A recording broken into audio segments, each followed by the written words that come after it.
अस्सलाम वालेकुम स्टूडेंट्स, क्या हाल चाल है बच्चों।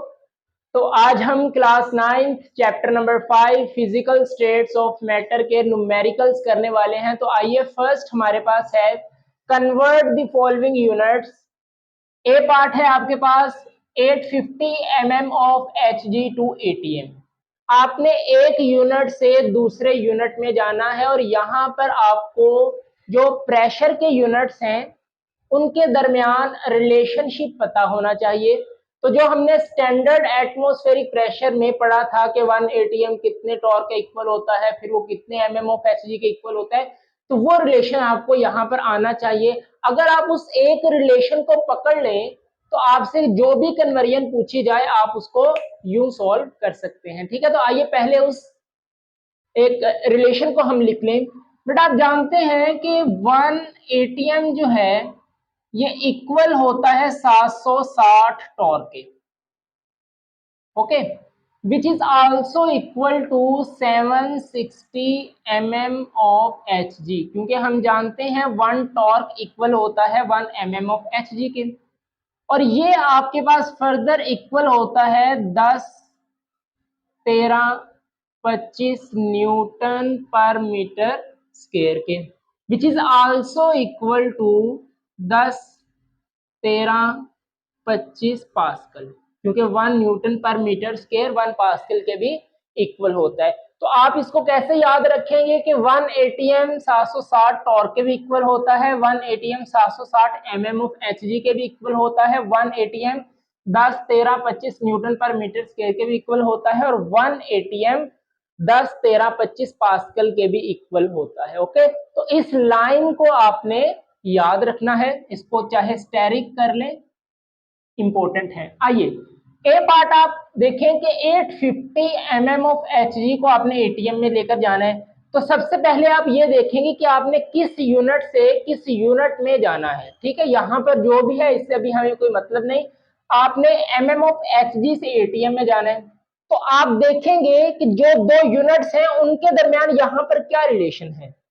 ठीक है, तो देखो mm ऑफ Hg और एटीएम के दरमियान क्या रिलेशन है कि 1 atm जो है आपका वो इक्वल होता है 760 mm ऑफ Hg के। Okay, very good. तो देखिए mm ऑफ Hg से एटीएम में जाना है तो आप लिखेंगे कि एज वी नो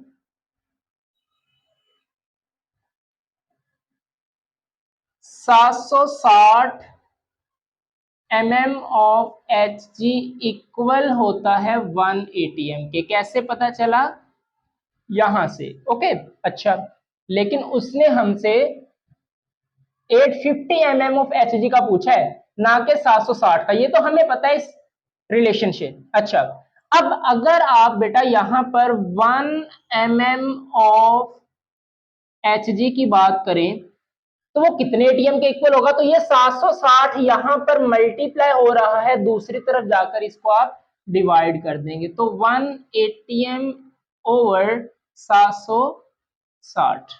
ओके, अच्छा, अब हमें रिक्वायर्ड है 850 mm ऑफ Hg। ठीक है, तो अगर आप यहाँ पर 850 mm ऑफ Hg की बात करें तो आप इसके साथ 850 को मल्टीप्लाई कर दें। 1 atm 760 मल्टीप्लाई बाय 850। ओके, अब यहां से जो भी आंसर आएगा वो 850 mm ऑफ Hg उतने एटीएम के इक्वल होगा। मेरे पास यहां पर कैलकुलेटर है, मैं इसको सॉल्व कर लेता हूं। ओके, तो क्या है देखिए, 850 divided by 760 that is equal to 1.11। Okay, कितना इक्वल आया? 1.11। ओके, ये आपके पास किस में आ गया? एटीएम में आ गया। तो यही आपका जो है वो आंसर है। तो याद रखेंगे कि 850 mm ऑफ Hg आपके पास 1.11, इसको राउंड ऑफ करके आप 1.12 भी लिख सकते हैं, एटीएम के इक्वल होता है। ओके, क्योंकि उसके बाद ना 18 आ रहा है तो वो राउंड ऑफ होकर आपके पास 12 बन जाएगा। सही है, तो ये आपके पास इस तरह हमने फर्स्ट इसका ए पार्ट देखा। सही है, अच्छा, अब बात करते हैं, सेकंड पार्ट है आपके पास बेटा, उसमें आपने 25,000 पास्कल को एटीएम में कन्वर्ट करना है। ओके, इसको मैं जरा नीचे लिख दूं आंसर को, that is equal to 1.12 ATM. अच्छा जी, यहां पर आए जी, इसका बी पार्ट। बी पार्ट में आपने क्या करना है, मेरे पास यहाँ पर क्वेश्चन है 25,000 को पास्कल को आपने एटीएम में लेकर जाना है। ओके, तो देखिए आप, अब आपने क्या करना है कि पास्कल से एटीएम में जाना है, सही है। तो सबसे पहले आप यहां से रिलेशन देखेंगे कि भाई पास्कल और एटीएम में क्या रिलेशन है। तो देखिए 1 एटीएम, पास्कल ढूंढो कहां पर है, ये वाला, सही है। तो 1 एटीएम इक्वल होता है 10, 13, 25 पास्कल के, ठीक है। तो आप लिखेंगे as we know that 10, 13, 25 pascal equal होता है 1 एटीएम के, ये हमें पता है। अच्छा, अब अगर उसी तरह 1 पास्कल की बात करें, so 1 pascal is equal to, ये यहां पर मल्टीप्लाई हो रहा है, दूसरी तरफ जाकर इसको आप डिवाइड कर दें, 10, 13, 25। ओके, अब हमें रिक्वायर्ड है 25,000 पास्कल, तो यहां पर आप लिखेंगे कि 25,000 पास्कल की अगर बात करें तो यहां पर आप इसको फिर इसके साथ मल्टीप्लाई कर देंगे, 10, 13, 25 मल्टीप्लाई बाय कितना, 25,000। ओके, अब इसको देखो, ये आपके पास कितने एटीएम के इक्वल आता है, तो इसको मैं यहाँ पर जल्दी से सॉल्व कर लेता हूँ। ओके, तो 25,000 डिवाइडेड बाय 10, 13, 25, 2.02, तो answer will be 2.02 ATM. Okay, तो ये आपका आंसर है कि 25,000 पास्कल इक्वल होता है 2.02 एटीएम के। ओके, तो इस तरह आप जो है इसको कन्वर्ट कर सकते हैं, सही है। इसको रेज कर दूं, फिर इसका सी पार्ट करेंगे। ओके, सॉल्व कर लिया, स्क्रीनशॉट ले लें, वरना इसको साथ साथ सॉल्व करते रहे। अच्छा जी, नेक्स्ट आपके पास सी पार्ट है बेटा, 560 टॉर्क को आपने सेंटीमीटर ऑफ एचजी में कन्वर्ट करना है।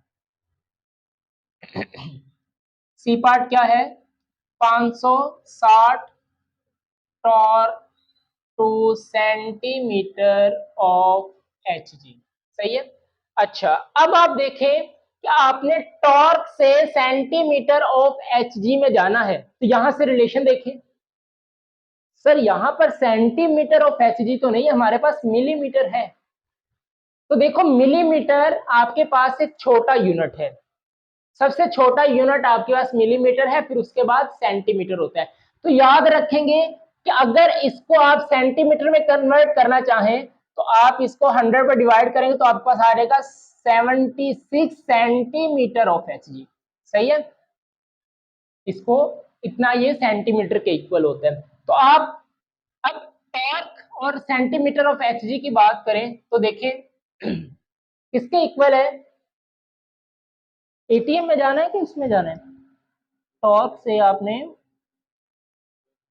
हाँ ठीक है, हाँ अब देखिए आप टॉर्क, ये देखिए 760 और 76 सेंटीमीटर ऑफ एचजी के, तो देखिए टॉर्क कितना इक्वल है, 760 टॉर्क इक्वल होता है आपके पास 76 सेंटीमीटर ऑफ एचजी के, क्लियर है। अच्छा, अब हमें लेकिन 560 चाहिए, तो अगर 1 टॉर्क की बात करें तो 1 टॉर्क किसके इक्वल हो जाएगा, ये वाली चीज इधर मल्टीप्लाई हो रही है, दूसरी साइड पर इसको क्या करें, जाकर डिवाइड कर दे। ओके, अब हमें चाहिए 560 टॉर्क, 560 टॉर्क, सो इसको यहां पर आप centimetre of H G over 7 60 multiply by किससे मल्टीप्लाई करेंगे? 560 से। सही है। अब इसको सॉल्व करें, जो भी आंसर आएगा वो आपके पास 560 टॉर्क इक्वल होगा, जो आंसर आएगा उतने सेंटीमीटर ऑफ एच जी के। ओके, तो इसको हम सॉल्व कर लेते हैं।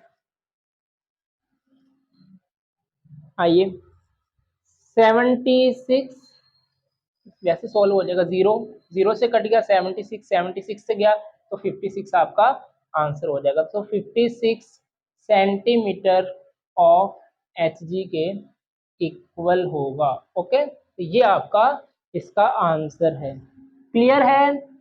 कोई कंफ्यूजन? ये तो समझ आ गया ना। 760 mm of H G, 760 torr के इक्वल होता है, लेकिन हमने उससे mm ऑफ एच जी नहीं बल्कि सेंटीमीटर ऑफ एच जी में बात की थी।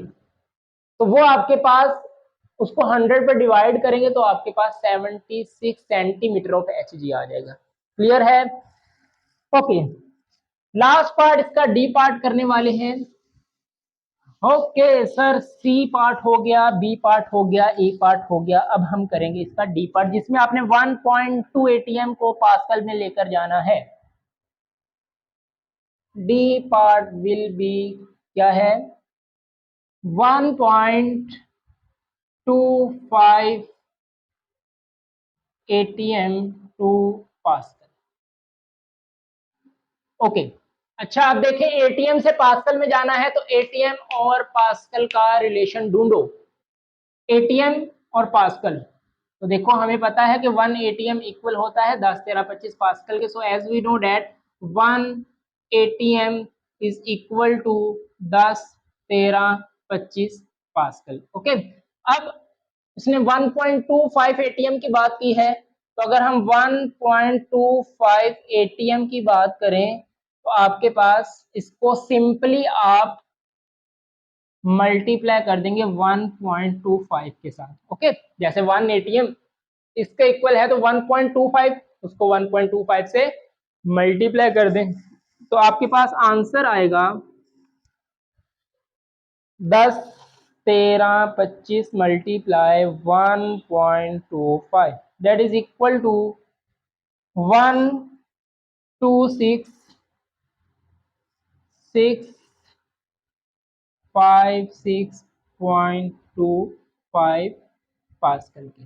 ओके, सो 1.25 एटीएम इक्वल होगा इतने पास्कल के। ओके, तो ये आपके पास क्वेश्चन नंबर 1 था, जिसमें हमने यूनिट कन्वर्जन की बात की कि एक यूनिट को दूसरे यूनिट में किस तरह कन्वर्ट कर सकते हैं।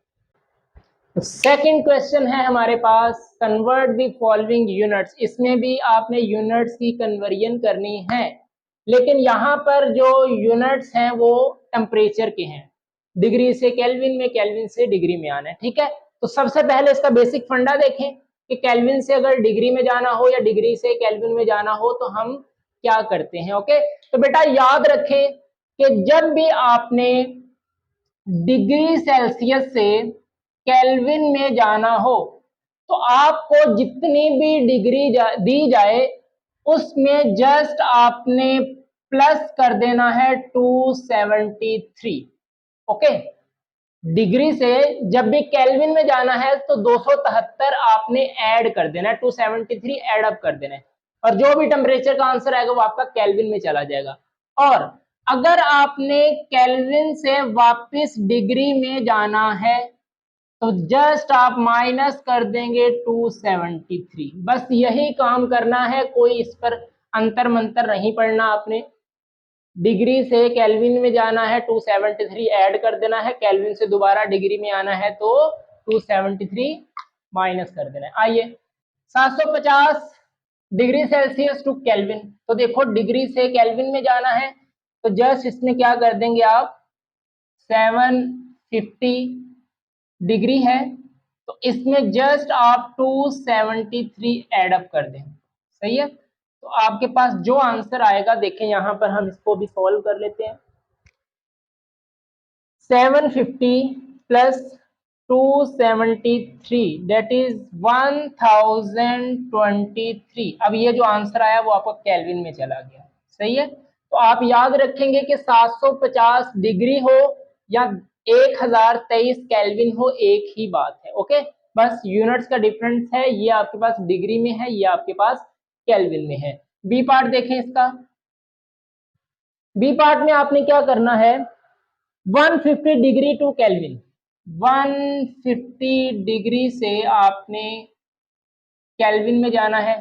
तो सिंपल है, डिग्री से केल्विन में जाना है, 273 ऐड कर दें, तो 150 डिग्री है, उसको आपने केल्विन में लेकर जाना है, तो 273 जस्ट ऐड कर दें। तो क्या आंसर आएगा देखें, 150 प्लस 273 दैट इज 423 केल्विन। और एक चीज याद रखें, केल्विन के ऊपर ये ना कर देना, सही है, केल्विन के ऊपर डिग्री का साइन नहीं लगाना, सही है, ये सिर्फ डिग्री सेल्सियस पर ही ये लगेगा, सेल्सियस के टेम्परेचर पर ही, केल्विन को हम डिग्री नहीं देते। ओके, तो ये आपके पास आंसर हुआ, मतलब कि 150 डिग्री हो या 423 केल्विन हो, एक ही बात है, सही है, इसको हमने कन्वर्ट कर लिया। सी पार्ट देखें इसका, जिसमें हमने 100 केल्विन टू डिग्री सेल्सियस में जाना है, 100 kelvin two degree Celsius. Okay, अब देखो केल्विन से डिग्री में जाना है, तो क्या करेंगे, माइनस करेंगे 273, तो जस्ट आप 100 केल्विन माइनस 273 कर दें, जो भी आपका आंसर आए देखें इसमें, माइनस 173 केल्विन। तो ये आपका आंसर हुआ। 100 में माइनस करें तो बड़ी रकम का साइन साथ आ जाएगा आपके पास, प्लस माइनस माइनस, इसमें से ये माइनस करें, बड़ी रकम आपके पास ये है 273, उसका माइनस आपके पास साथ लगेगा। तो आपके नहीं नहीं नहीं नहीं, ये डिग्री में है। ओके, तो आपने 100 केल्विन को डिग्री में कन्वर्ट किया आपने माइनस करके 273। डी पार्ट देखें आपके पास, डी पार्ट में आपने 172 केल्विन को डिग्री में लेकर जाना है, 172 केल्विन टू डिग्री। तो ये आपका होमवर्क क्वेश्चन है, इसको मैं खुद सॉल्व नहीं करूंगा, इसका आंसर आप कमेंट सेक्शन में मुझे देंगे, ठीक है।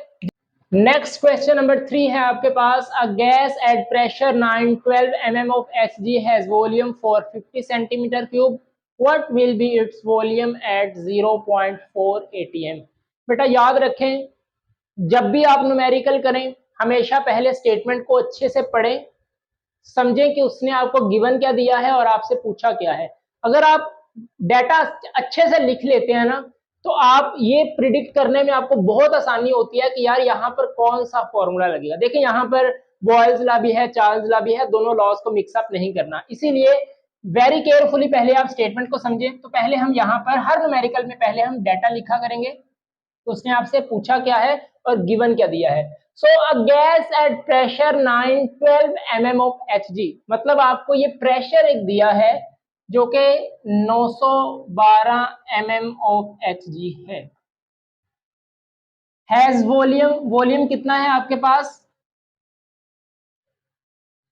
450 centimeter cube. Next, what will be its volume, आपसे वॉल्यूम पूछा गया, मतलब डेफिनेटली फिर V1 इनिशियल वॉल्यूम होगा और ये फाइनल वॉल्यूम आपसे पूछा है कब, एट 0.4 atm। दूसरा आपको प्रेशर दे दिया गया 0.4 atm, सो ऑब्वियसली ये आपका फर्स्ट प्रेशर होगा। अच्छा, अब मैं आपसे कहता हूं, जैसे ये देखो मैंने देखा, मैंने कहा कि यार यहाँ पर ना बॉयल्स लॉ लगेगा, क्या लगेगा, बॉयल्स लॉ, क्योंकि according to Boyle's law we know that P1 V1 is equal to P2 V2। अच्छा सर, आपको कैसे पता चला कि यहाँ पर बॉयल्स लॉ ही लगने वाला है। तो देखिए बेटा, यहाँ पर सिर्फ प्रेशर और वॉल्यूम की बात की गई है, टेम्परेचर नहीं है। अगर टेम्परेचर होता तो फिर मैं चार्ल्स लॉ के बारे में सोचता, क्योंकि चार्ल्स लॉ में वॉल्यूम और टेम्परेचर का रिलेशन था, तो यहाँ पर तो टेम्परेचर की बात ही नहीं की गई। तो अगर मैं चार्ल्स लॉ लगाऊं तो मेरे पास टेम्परेचर गिवन ही नहीं है, समझ आ रही है बात। तो देखो जैसे ही मैंने यार यहाँ पर प्रेशर है, वॉल्यूम है, मतलब कि कहीं ना कहीं वो फॉर्मूला लगेगा जिसमें सिर्फ प्रेशर और वॉल्यूम होगा, तो वो फॉर्मूला हमें ये वाला मिलता है किसमें, बॉयल्स लॉ में। क्लियर है? फॉर्मूलाज आपको आने चाहिए, इसको आप याद करेंगे। अच्छा, लेकिन बेटा मसला ये है कि यहाँ पर जो वॉल्यूम है ना, बॉयल्स लॉ में याद रखेंगे, वो सेंटीमीटर क्यूब में होता है, और जो आपके पास प्रेशर है वो एटीएम में होता है। ठीक है सर, वॉल्यूम सेंटीमीटर क्यूब में है, ये एटीएम में है, ये आपके पास एमएम ऑफ एचजी में है। तो फर्स्ट आप इस एमएम ऑफ एचजी को एटीएम में कन्वर्ट करेंगे, सही है। तो यहां पर देखिए हम जानते हैं कि 1 एटीएम इक्वल होता है कितने, एमएम ऑफ एचजी के 760 एमएम ऑफ एचजी के। ठीक है, तो जब भी आप इसको आपने अगर लेकर जाना है ना, यहां पर देखें 912 एमएम ऑफ एक्सजी को आप एटीएम में लेकर जाएं, तो इसको जस्ट आप यहां पर मैं इसको कर देता हूं, इसको आप 760 पर डिवाइड करें, तो आपके पास जो भी आंसर आएगा वो आपका डेफिनेटली एटीएम में आ जाएगा। सही है, तो इसको मैं अभी सोल्व कर देता हूं जी। 912 divided by 760, 1.2 that is equal to 1.2 ATM. सही है, अब ये आपके पास यूनिट किस में कन्वर्ट हो गया, एटीएम में कन्वर्ट हो गया। ओके, अब यहां पर देखें आपको P1 गिवन है, यस 1.2 एटीएम, V1 आपके पास गिवन है 450 सेंटीमीटर क्यूब, V2 आपने फाइंड करना है, P2 आपके पास गिवन है, सारा डाटा है। लो जी, इसको सॉल्व करें। P1 आपके पास कितना है जी, 1.2 एटीएम मल्टीप्लाई V1 कितना है 450 centimeter cube equal to P2 आपके पास कितना है 0.4 एटीएम मल्टीप्लाई V2 आपने फाइंड करना है। ओके, अब ये आपने फाइंड करना है, तो ये जो टर्म है आपके पास इसके साथ मल्टीप्लाई हो रही है, दूसरी तरफ लेकर इसको डिवाइड कर दें। So 1.2 ATM multiply 450 centimeter cube divided by 0.4 ATM is equal to V2। Okay, इसको सॉल्व करें। 1.2 मल्टीप्लाई बाय 450 डिवाइडेड बाय 0.4, तो आपके पास आया 1350 सेंटीमीटर क्यूब, क्योंकि ये एटीएम से कैंसिल हो जाएगा तो यूनिट बचेगा सेंटीमीटर क्यूब, और यही आपका वॉल्यूम का होता है। So V2 is equal to 1350 centimetre cube. Okay, चलो जी, क्वेश्चन नंबर 4 है हमारे पास। A gas occupies a volume of 800 centimetre cube at 1 ATM when it is allowed to expand up to 1200 centimeter cube, what will be pressure in mm of Hg? तो सबसे पहले हम data लिखेंगे। क्या पूछा उसने आपसे, अ गैस ऑक्युपाइज अ वॉल्यूम, एक गैस है जिसने वॉल्यूम ऑक्युपाई कर रखा है कितना, 800 सेंटीमीटर क्यूब का, मतलब आपके पास वॉल्यूम है that is equal to 800 centimetre cube at 1 ATM, और जो आपके पास प्रेशर है वो कितना है 1 एटीएम का। Okay, next, when it is allowed to expand, अब आपकी गैस एक्सपेंड कर रही है, मतलब उसका वॉल्यूम बढ़कर कितना हो गया, अप टू 1200 सेंटीमीटर क्यूब। तो जब आपकी गैस एक्सपेंड की तो उसका वॉल्यूम 800 से 1200 हुआ, तो सेकंड जो उसका फाइनल वॉल्यूम है वो कितना हो गया 1200 सेंटीमीटर क्यूब। डेफिनेटली उसका इनिशियल वॉल्यूम V1 था। अच्छा, व्हाट विल बी प्रेशर, आपने प्रेशर फाइंड करना है P2, जो उसका फाइनल हुआ होगा, डेफिनेटली फिर आपका P1 होगा, लेकिन आपने प्रेशर मेजर करना है mm ऑफ Hg में, तो उसको हम बाद में देखेंगे। पहले आप ये बताएं कि यहां पर कौन सा फॉर्मूला लगेगा। देखें किसके क्या क्या चीज आपको गिवन है, प्रेशर और वॉल्यूम गिवन है, तो डेफिनेटली बॉयल्स लॉ ही लगेगा। P1 V1 is equal to P2 V2, तो सेम वही P1 V1 is equal to P2 V2। Temperature का कहीं जिक्र नहीं है, तो चार्ल्स लॉ के बारे में सोचिएगा भी नहीं। सही है, सिर्फ प्रेशर और वॉल्यूम, तो बॉयल्स लॉ लगेगा। अच्छा, अब देखें, आपको V1 गिवन है, P1 गिवन है, V2 गिवन है, P2 आपने फाइंड करना है। सही है, तो P1 आपके पास कितना है बेटा, 1 ATM मल्टीप्लाई V1 कितना है, 800 centimetre cube equal to P2 आपके पास कितना है, ये तो आपने फाइंड करना है, ओवर मल्टीप्लाई बाय V2 आपके पास कितना है, 1200 सेंटीमीटर क्यूब।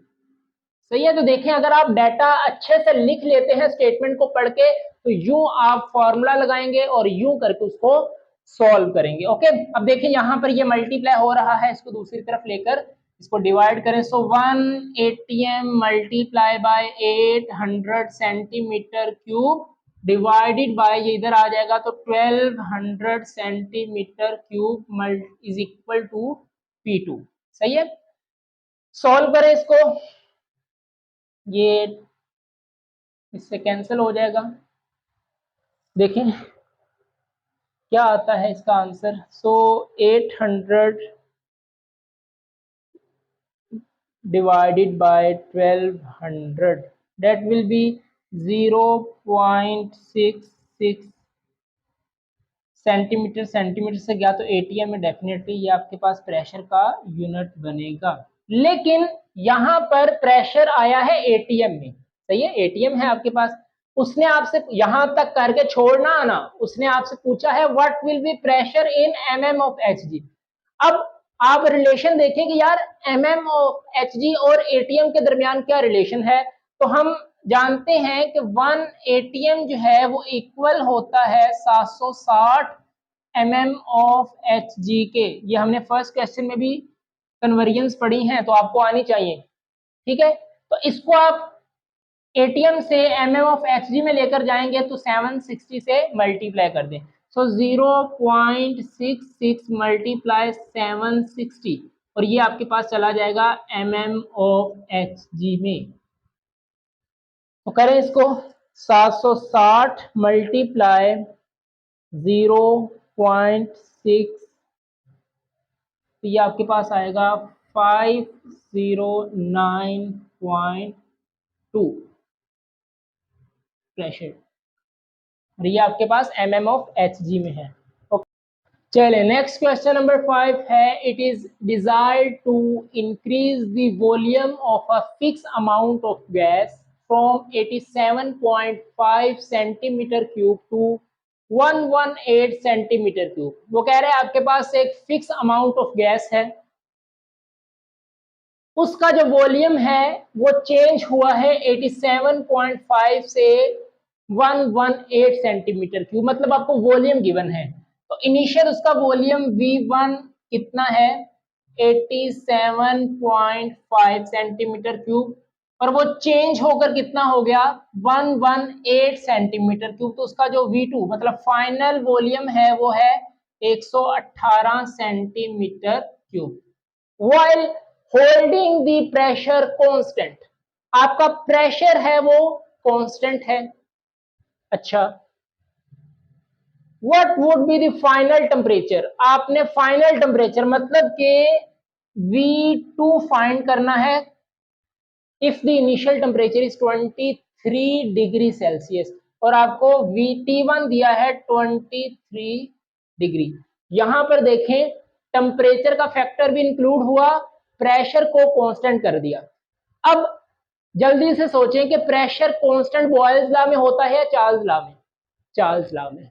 सही है, तो यहां पर जब टेम्परेचर का फैक्टर आ गया तो यहां पर चार्ल्स लॉ का फॉर्मूला लगेगा। ओके, तो आपको जो गिवन है V1 this, V2 this, temperature T1 given है और T2 आपने फाइंड करना है। तो according to Charles law V1 over T1 is equal to V2 over T2, यही आपके पास चार्ल्स लॉ का रिलेशन है। ओके, लेकिन यहां पर बच्चे अक्सर गलती क्या करते हैं कि वो टेम्परेचर को एज इट इज 23 डिग्री ही यहां पर पुट करके आ जाते हैं, जो कि उनका क्वेश्चन गलत हो जाता है। हमने पढ़ा था कि Charles law is only valid for Kelvin scale, जिन बच्चों ने मुझसे चार्ल्स लॉ पढ़ रखा है उनको ये समझ आ गया कि चार्ल्स लॉ सिर्फ केल्विन स्केल पर वैलिड है, डिग्री सेल्सियस पर होल्ड नहीं करता। सही है। तो सबसे पहले हम इस 23 डिग्री को केल्विन में कन्वर्ट करेंगे। कैसे? 23 प्लस 273 करके। सही है। तो इसको आप करें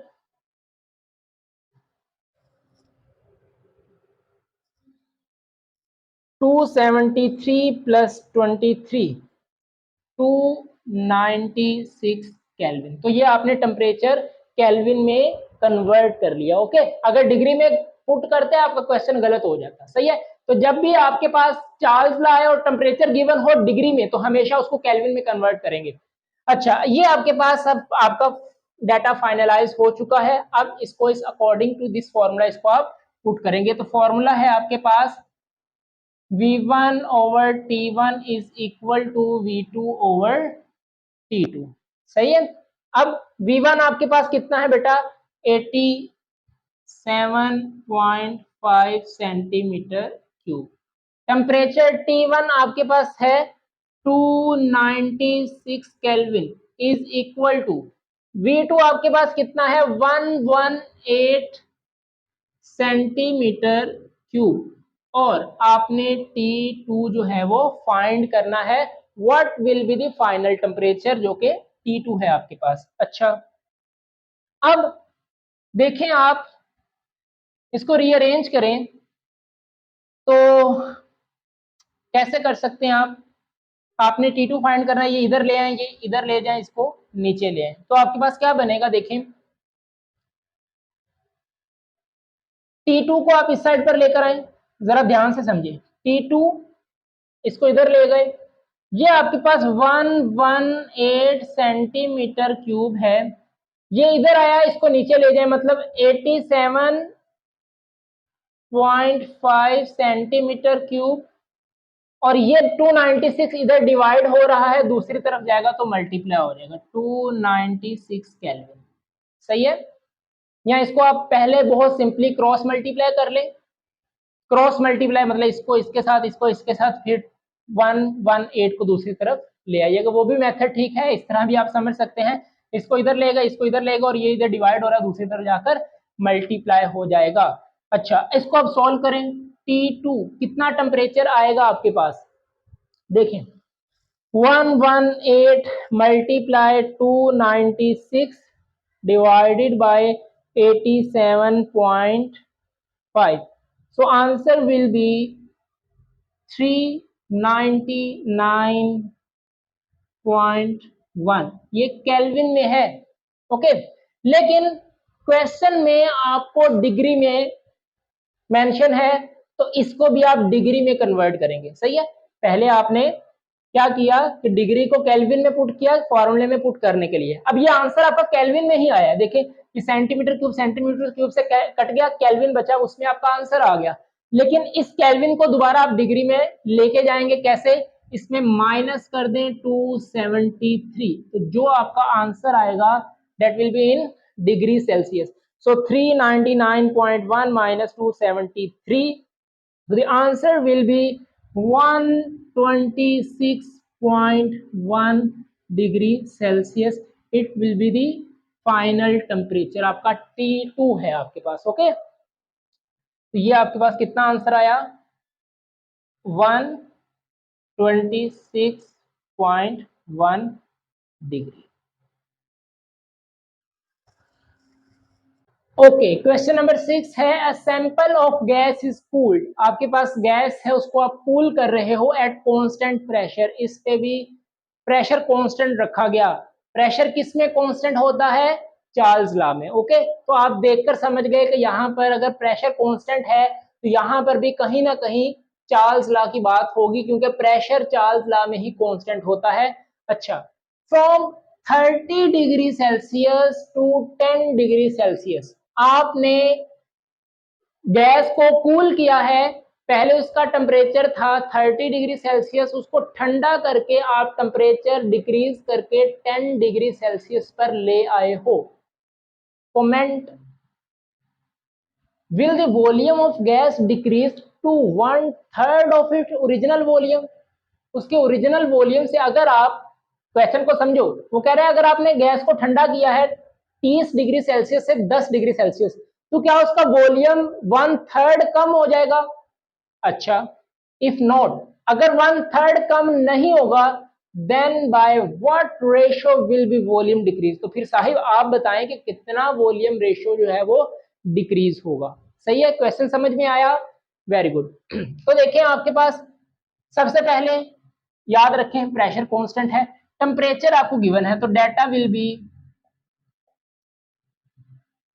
T1 आपका जो इनिशियल टेम्परेचर था डेट इज 30 डिग्री सेल्सियस, और आपने उसको डिक्रीज करके फाइनल आपका जो टेम्परेचर हुआ वो है 10 degree Celsius. Okay, pressure constant. Then what will be the volume of gas, ये आपने बेसिकली फाइंड करना है। ओके, तो देखें हम लेट करके चलते हैं कि इनिशियल वॉल्यूम जो है हमारा वो 1 था। सही है, 1 सेंटीमीटर क्यूब था। अब 1 सेंटीमीटर क्यूब अगर हमारा इनिशियल वॉल्यूम था, तो वो कहता है कि जो फाइनल वॉल्यूम क्या वो उसका 1/3 होगा। 1/3 कितना बनता है? ऑलमोस्ट 0.33, ये आपके पास 1/3 होता है। ओके, इस चीज को हमने बताना है। अगर इतनी रेशियो से टेम्परेचर वॉल्यूम डिक्रीज हुआ तो हम कहेंगे यस कि हमारा जो ओरिजिनल वॉल्यूम से 1/3 उसका वॉल्यूम डिक्रीज हो गया गैस को ठंडा करने के बाद। अच्छा, अगर नहीं तो फिर हम उसको बताएंगे, मतलब कि हम मानकर चलते हैं, लेट करें कि आपका जो V1 है वो 1 सेंटीमीटर क्यूब था और V2 आप फाइंड करें। सही है, तो देखिए आपके पास T1 T2 V1 V2, pressure तो गिवन नहीं है, टेम्परेचर और वॉल्यूम है, मतलब यहां पर भी आपके पास चार्ल्स लॉ लगने वाला है। तो क्या उसका जो रिलेशन है V1 over T1 is equal to V2 over T2। अच्छा सर, यहां पर हम इन टेम्परेचर्स को केल्विन में नहीं करेंगे? बिल्कुल करेंगे। सही है, यहां पर भी आप डिग्री सेल्सियस को केल्विन में कन्वर्ट करेंगे, तो पहले हम इसको केल्विन में कन्वर्ट कर ही लेते हैं। डिग्री से केल्विन में जाए तो सिर्फ 273 आप ऐड कर दें, तो ये आंसर विल बी 303 केल्विन। और यहाँ पर 10 डिग्री है तो इसमें भी आप प्लस करें 273, इसको केल्विन में लेके जाएं, डेट विल बी 283 केल्विन। अब सही है, अब आप चार्ल्स लॉ लगाएं, V1 over T1 is equal to V2 over T2। अच्छा, अब वैल्यूज पुट करें।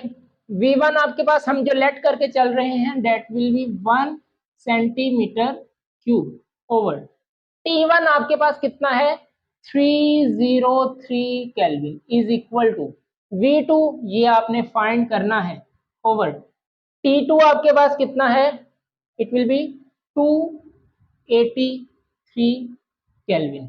अच्छा, अब ये फाइंड करना है तो ये इधर डिवाइड हो रहा है, इसको दूसरी तरफ लेकर जाकर मल्टीप्लाई करें तो आपके पास आएगा 283 kelvin multiply 1 centimeter cube over 303 kelvin is equal to V2। इसको जरा सॉल्व करें जल्दी से, हरी अप।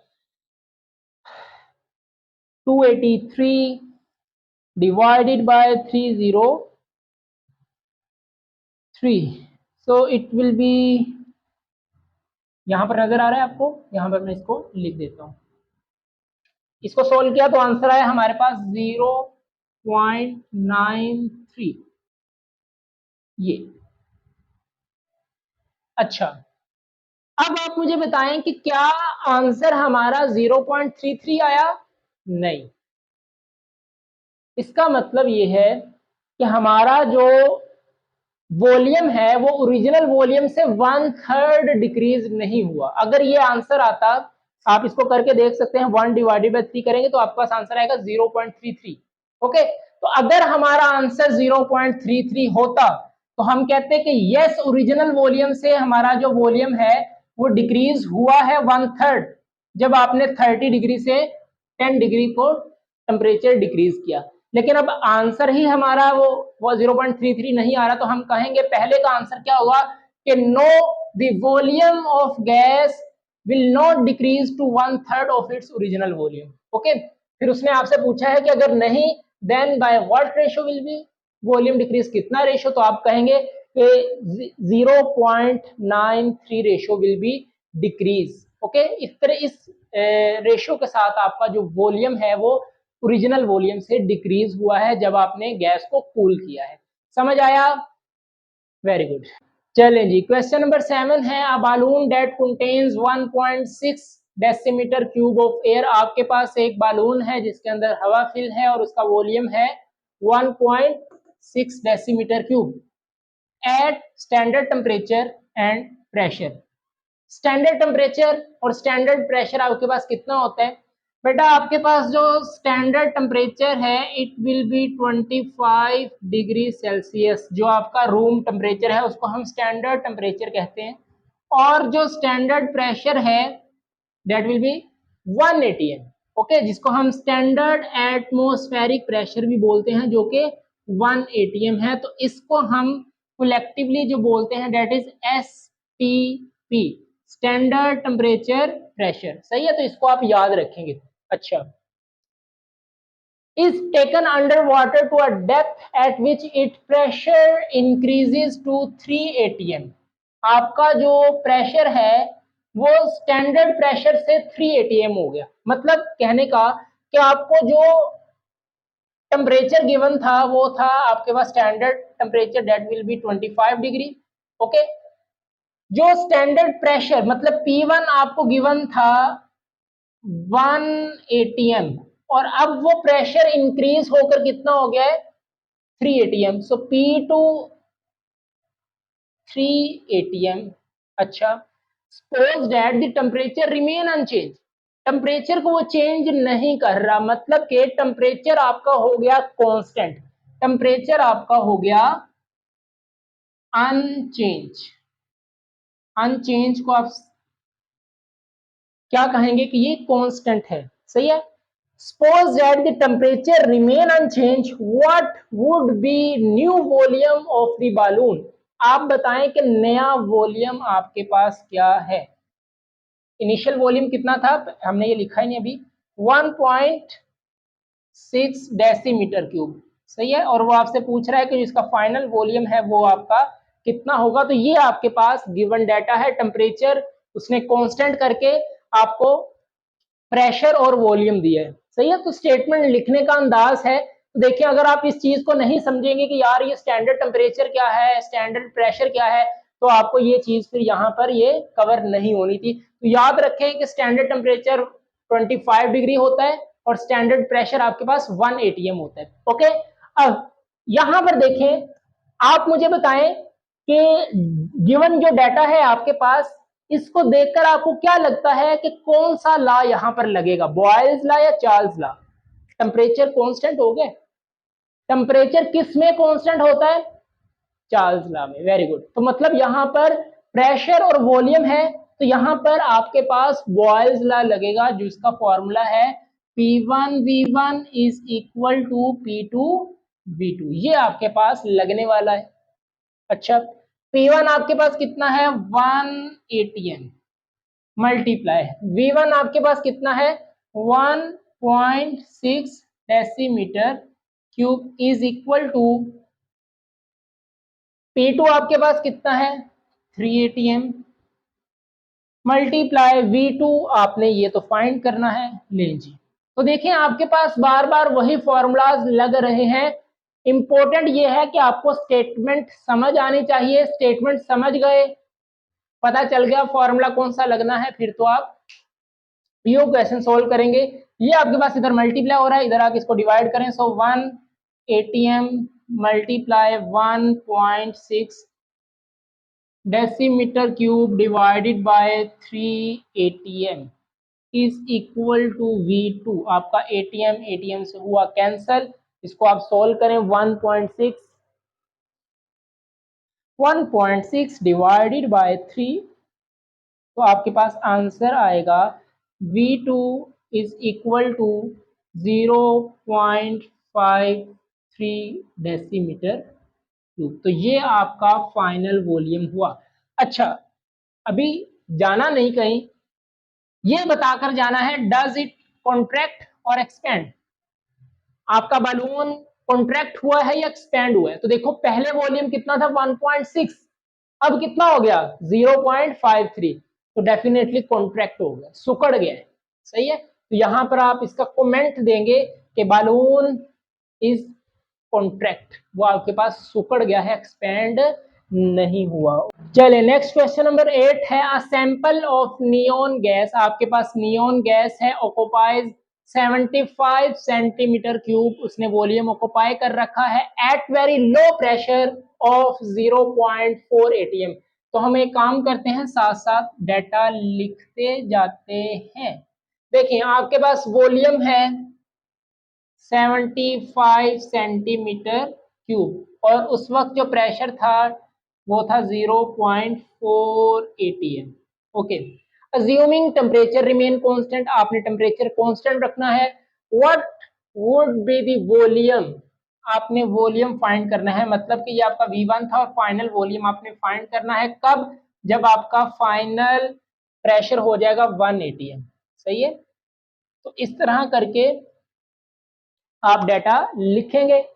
टेम्परेचर आपका कांस्टेंट है। अब आप मुझे बताएं कि टेम्परेचर किस में कांस्टेंट होता है, चार्ल्स लॉ में। तो देखो वही क्वेश्चंस रिपीट हो रहे हैं, आपको तो चाहिए मुझसे पहले ये क्वेश्चन सॉल्व करेंगे, इसका आंसर कमेंट सेक्शन में करेंगे। बहरहाल मैं कमेंट्स बाद में पढ़ता हूं, लेकिन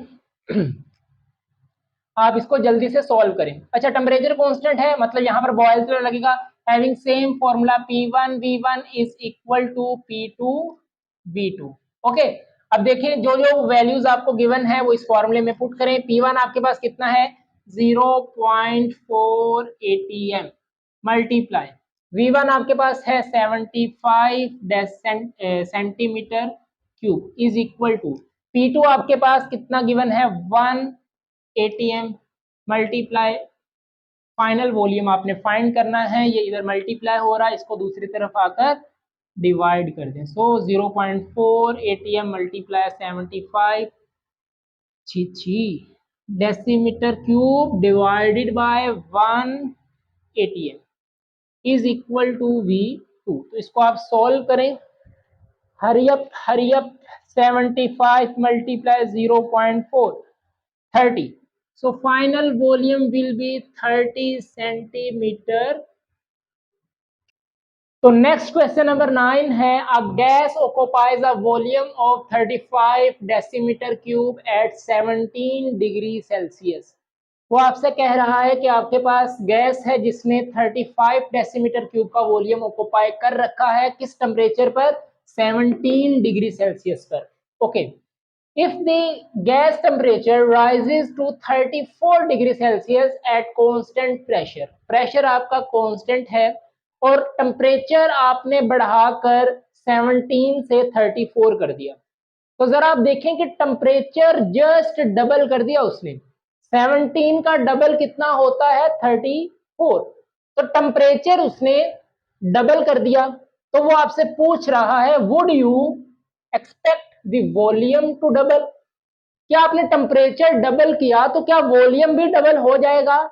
मतलब कि अगर आपने टेम्परेचर 17 डिग्री से 34 डिग्री किया है तो क्या वॉल्यूम 35 से 70 डेसीमीटर क्यूब होगा, ये उसने आपसे क्वेश्चन पूछा है। इफ नॉट, अगर उसने कहा है कि अगर वॉल्यूम डबल ना हो, कैलकुलेट द न्यू वॉल्यूम, तो फिर आप बताएं साहिब का कितना वॉल्यूम होगा। सही है, तो यहां पर सबसे पहले देखें कांस्टेंट प्रेशर है मतलब बॉयल्स लॉ तो यहां पर नहीं लगने वाला। सही है, चार्ल्स लॉ यहां पर अप्लाई होगा। तो आइए पहले हम डाटा लिखें, क्या क्या उसने आपको मेंशन किया है। उसने वॉल्यूम दिया है आपको V1 that is equal to 35 decimeter cube, किस टेम्परेचर पर T1 is equal to 17 degree Celsius. Okay, उसने टेम्परेचर बढ़ाया, फाइनल टेम्परेचर हुआ 34 डिग्री सेल्सियस, उसने पूछा न्यू वॉल्यूम आप बताएंगे। सही है, तो यहां पर देखें चार्ल्स लॉ लगने वाला है, बट क्या सर यहां पर जो डिग्री में टेम्परेचर है वो डिग्री में ही रहेगा? नहीं, जब भी चार्ल्स लॉ में टेम्परेचर पुट करना है तो केल्विन। तो आइए सबसे पहले इसको हम केल्विन में कन्वर्ट कर ही लें। तो इन दोनों टेम्परेचर्स में जस्ट 273 आप ऐड करें तो आपके पास केल्विन में टेम्परेचर आएगा। तो 273 प्लस 17 इक्वल टू ये आ गया 290 केल्विन, और ये आपके पास आएगा 273 प्लस 34 इक्वल टू 307 केल्विन। सही है। अच्छा, अप्लाई करें आप Charles law, V1 over T1 is equal to V2 over T2। जो जो वैल्यूज आपको मेंशन है वो यहां पर आप पुट करें। तो V1 आपके पास कितना है 35 डेसीमीटर क्यूब। टेम्परेचर T1 कितना है 290 kelvin is equal to V2, ये तो आपने फाइंड करना है। T2 आपके पास है 307 केल्विन। सही है। अब ये आपने फाइंड करना है, ये डिवाइड हो रहा है, दूसरी तरफ जाकर इसको मल्टीप्लाई करें तो 307 kelvin multiply 35 decimeter cube divided by 290 kelvin is equal to V2। सही है। ओके, अब इसको आप क्या करें, जरा सोल्व करके देखें क्या आंसर आता है। सो 35 multiply by 307 divided by 290, so the answer will be 37. So V2 is equal to 37 decimetre cube. तो ये आपका आंसर आया। अब आपने कमेंट करना है कि क्या आपका वॉल्यूम डबल हुआ, बताएं। वॉल्यूम था पहले 35, डबल कितना होना चाहिए था 70, बट नहीं हुआ, टेम्परेचर हुआ 37। तो यहां पर आप लिखेंगे कि साहिब आपका वॉल्यूम जो है वो डबल नहीं हुआ। अच्छा यार देखो, आपका चार्ल्स लॉ आपको क्या कहता है कि volume is directly proportional to temperature, कि अगर टेम्परेचर बढ़ेगा तो वॉल्यूम बढ़ेगा, टेम्परेचर कम होगा तो वॉल्यूम कम होगा। अब देखो उसने 17 से टेम्परेचर 34 किया, तो देखो डबल हुआ, डबल हो गया ना। तो बेटा वॉल्यूम भी डबल होना चाहिए था, 70 होना चाहिए था, क्यों नहीं हुआ, इसकी रीजन क्या है बेटा। उसकी रीजन ये है कि जो आपके पास चार्ल्स लॉ है ना, वो अब्सोल्यूट टेम्परेचर होता है पर वैलिड होता है, मतलब टेम्परेचर केल्विन स्केल में होता है, लेकिन यहां पर उन्होंने जो टेम्परेचर लिया है वो डिग्री सेल्सियस में लिया है। डिग्री सेल्सियस में टेम्परेचर डबल कर रहा है 17 से 34, और चार्ल्स लॉ तो डिग्री सेल्सियस टेम्परेचर पर होल्ड ही नहीं करता। यहां पर तो जो टेम्परेचर लिया जाता है वो केल्विन में लिया जाता है। तो देखो अगर केल्विन का टेम्परेचर डबल नहीं हुआ, 290 का डबल तो नहीं है 307, सही है। तो अगर यहां पर ये वाला टेम्परेचर डबल कर देता तो फिर हम कहते कि भाई केल्विन में टेम्परेचर डबल हुआ, तो फिर जाकर आपका वॉल्यूम डबल होना था। आप इसको करके भी देख सकते हैं कि 290 का डबल ले लें। सही है। यहां पर मैं जरा आपको थोड़ी सी फील करवा दूं कि 290 है आपके पास, इसका डबल कितना होगा 580। अब यहां पर 580 पुट करें, यहां पर 580 पुट करके देखें आपका आंसर आएगा 70, फिर आपका टेम्परेचर डबल होगा। तो उसने जो टेम्परेचर डबल किया है वो डिग्री सेल्सियस में किया है, केल्विन में नहीं। तो हमारा चार्ल्स लॉ जो है वो केल्विन स्केल पर वैलिड होता है, डिग्री सेल्सियस पर वैलिड नहीं होता। सही हो गया। तो इस वजह से आपके पास वॉल्यूम जस्ट डबल नहीं हुआ, सिर्फ 2 का डिफरेंस आया, पहले 35 था फिर 37 हो गया। So new volume will be 37 decimetre cube. Last question है आपके पास, the largest moon of Saturn is Titan, it has atmospheric pressure of 1.6 multiply 10 की पावर 5 पास्कल।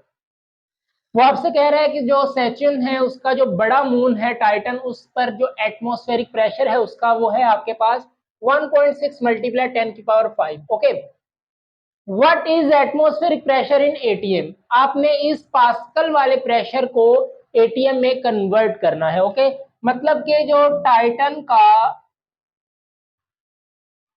एटमॉस्फेरिक प्रेशर है वो आपको गिवन है 1.6 मल्टीप्लाई 10 की पावर 5 पास्कल। और उसने कहा है कि what is atmospheric pressure in ATM. आप इस पास्कल को एटीएम में कन्वर्ट करें तो बेटा हम जानते हैं कि 1 एटीएम इक्वल होता है 10, 13, 25 पास्कल के। सही है, तो अगर आप इसको एटीएम में कन्वर्ट करना चाहते हैं तो इसको सिंपली आप 10, 13, 25 से डिवाइड कर दें। ओके, सो हम क्या करेंगे, 1.6 मल्टीप्लाई 10 की पावर 5 ओवर 10, 13, 25, तो जो भी आपका आंसर आएगा वो आएगा आपका एटीएम में। सही है, अब देखें आपके पास ये साइंटिफिक नोटेशन है, इसको स्टैंडर्ड फॉर्म में आप कैसे लिखेंगे, ये इसकी स्टैंडर्ड फॉर्म बन जाएगी 1,60,000 को आप 10, 13, 25 पर डिवाइड करें तो जो भी आपका आंसर आने वाला है वो आएगा आपका एटीएम में। तो इसको जरा जल्दी से करें, 1,60,000 डिवाइडेड बाय 10, 13, 25, तो आंसर विल बी 1579, ऑलमोस्ट ये आपके पास 158 एटीएम आएगा। Okay, 1 point nought 158। Okay, so 1.58 ATM. सही है, अच्छा अब नेक्स्ट उसने आपसे पूछा है is it higher than earth atmospheric pressure, क्या ये जो प्रेशर आया है या अर्थ के एटमॉस्फेरिक प्रेशर से ज्यादा है। यस, अर्थ का एटमॉस्फेरिक प्रेशर होता है 1 एटीएम और ये आपके पास है 1.5 एटीएम। तो यहाँ पर आप कमेंट कर देंगे कि भाई ये वाला जो टाइटन का एटमॉस्फेरिक प्रेशर है वो अर्थ से ज्यादा है, हायर है। ओके, तो ये था आपका आज का लेक्चर जिसमें हमने चैप्टर नंबर 5 के न्यूमेरिकल्स किए। होप सो आपको सभी न्यूमेरिकल्स समझ आए होंगे। किसी भी किस्म का कोई कंफ्यूजन हो आपके माइंड में आप पूछ सकते हैं। नमाज पढ़ते रहें, कुरान पाक की तिलावत करते रहें। मिलते हैं नेक्स्ट वीडियो में। ऑल द वेरी बेस्ट, अल्लाह हाफिज and subscribe to my channel.